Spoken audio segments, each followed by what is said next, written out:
Bismillahirrahmanirrahim. Assalamualaikum warahmatullahi wabarakatuh. Saya sampaikan ketentuan isi skripsi ada bab 2. Bab 2 itu ada yang menulis kajian teoretis, ada yang menulisnya landasan teoretis. Silahkan sama saja tergantung dari buku pedoman penulisan karya tulis ilmiah dari perguruan tinggi masing-masing. Tapi intinya tentang teoretis. Langsung saja supaya agak paham, ini kepada sebuah contoh. Misalnya contoh judul, penggunaan metode demonstrasi untuk meningkatkan pemahaman fikih wudu. Maka di bab 2 ini yang dicari kajian teoretis tentang satu metode demonstrasi. Ini sebagai inti judul awal, metode demonstrasi untuk meningkatkan pemahaman fikih wudu. Jadi metode demonstrasi saya sebut aja sebagai inti dari judul awal.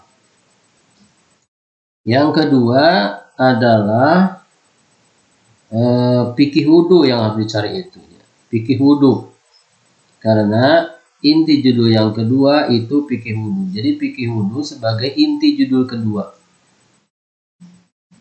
Ketiga yang harus dicari itu, kenapa kita ngambil metode demonstrasi? Ini ada hubungan dengan fikih wudu. Jadi harus dikaji teoretis tentang hubungan metode demonstrasi dengan fikih wudu. Ini merupakan penguat hubungan. Kenapa sih kita mau menangani pemahaman fikih wudu dengan demonstrasi? Ada apa sebenarnya? Kenapa kita ngambil ini? Nanti ini diperkuat secara teoretis di dalam isi hubungan metode demonstrasi dengan fikih wudu. Untuk contoh konkretnya, bab 2 seperti ini. Bab 2, kajian teoretis. A. Sesuai inti judul awal, ini adalah metode demonstrasi. Tapi jangan ditulis inti judul awal. Ininya mah dibuang saja. Saya buang gitu. Untuk mengingatkan bahwa yang dicari tadi adalah metode demonstrasi sebagai inti judul awal.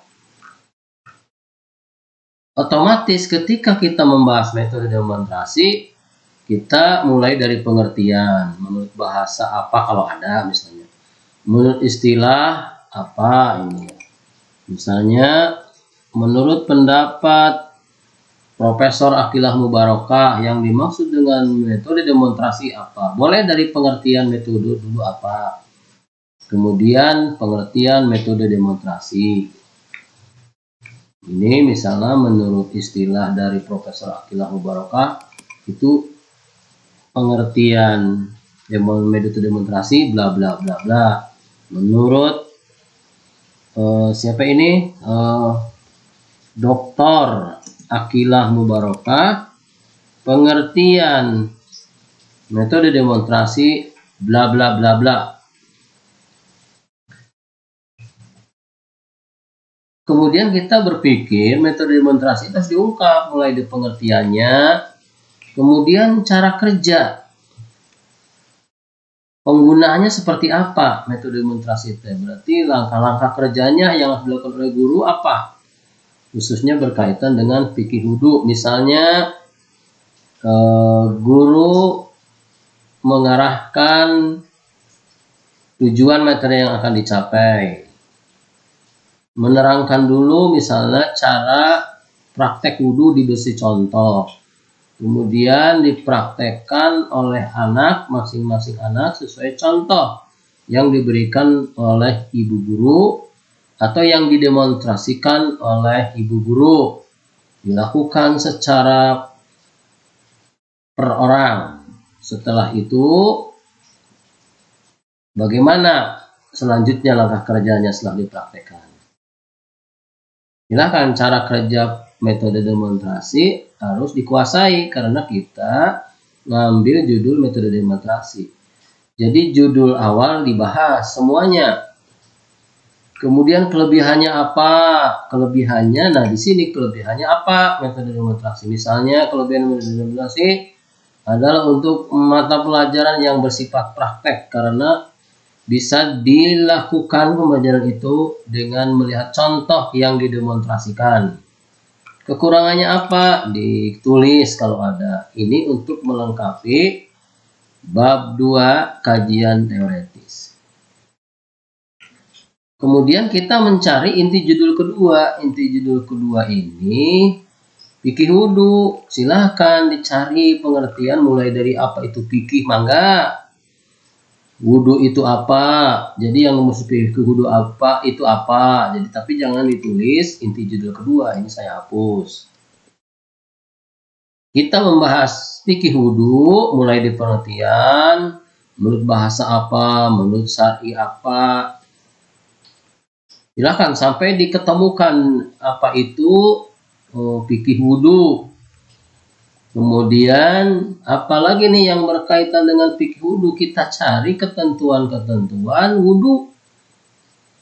Yang membatalkan wudu apa, urutan-urutan wudu apa sampai ditemukan sebuah wudu yang benar.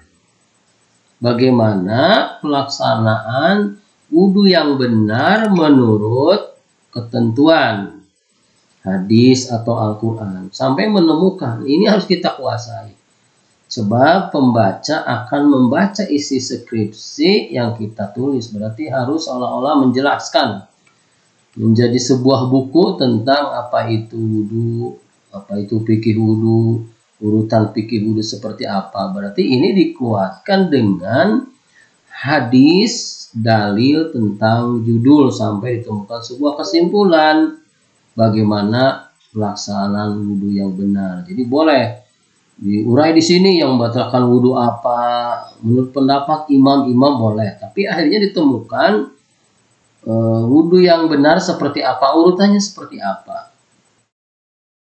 Nah ini dari teori ini nanti bisa untuk dalil membuat soal prates tentang ketentuan wudu yang benar.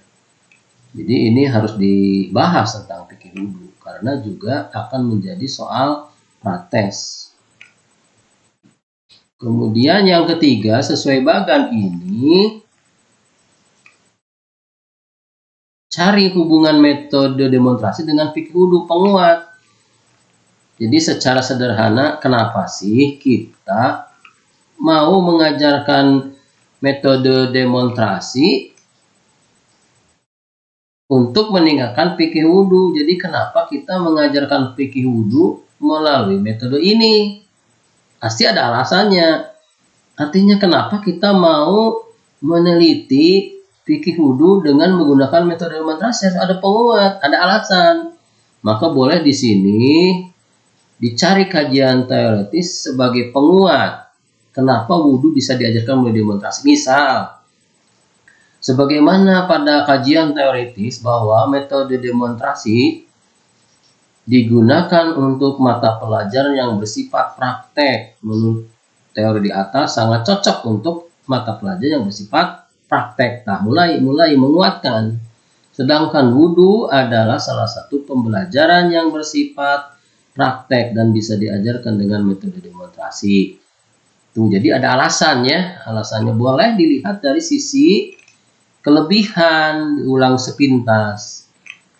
Setelah itu, boleh juga hubungan metode demonstrasi dengan pembelajaran fikih wudu secara kajian teoritis boleh dikuatkan hasil penelitian terdahulu.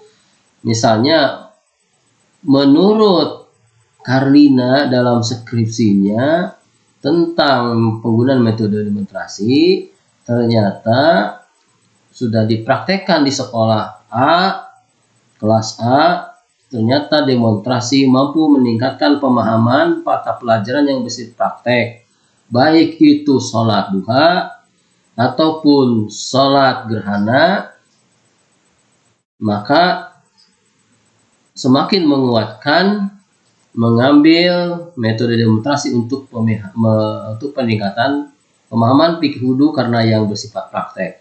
Atau boleh kajian penelitian terdahulu yang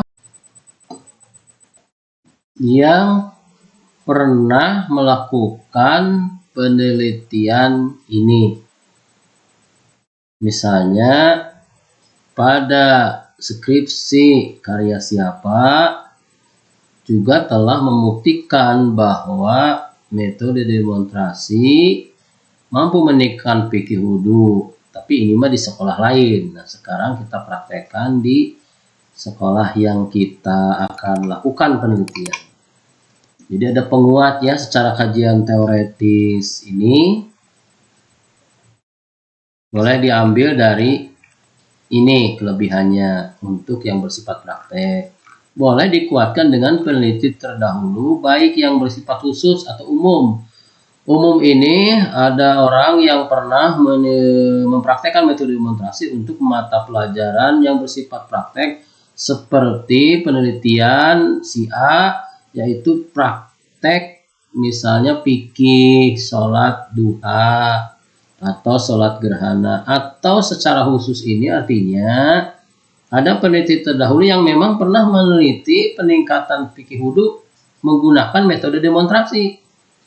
Nggak apa-apa dicantumkan sumber rujukannya. Ini menguatkan kita bahwa kenapa kita ngambil metode demonstrasi untuk meningkatkan fikih wudhu itu. Jadi kesimpulannya di sini di bagian C, kajian teoretis masukan yang menguatkan. Kenapa sih kita mau ngajar fikih wudhu melalui demonstrasi? Ya karena ada alasan. Alasan teoretisnya ada. Kemudian alasan pembuktian dari penelitian terdahulu juga ada. Ada orang yang pernah meneliti ini dan mampu meningkatkan. Semakin menguatkan kita untuk meneliti ini dengan menggunakan metode demonstrasi. Terima kasih, mudah-mudahan bisa dipahami walaupun singkat ini. Assalamualaikum warahmatullahi wabarakatuh.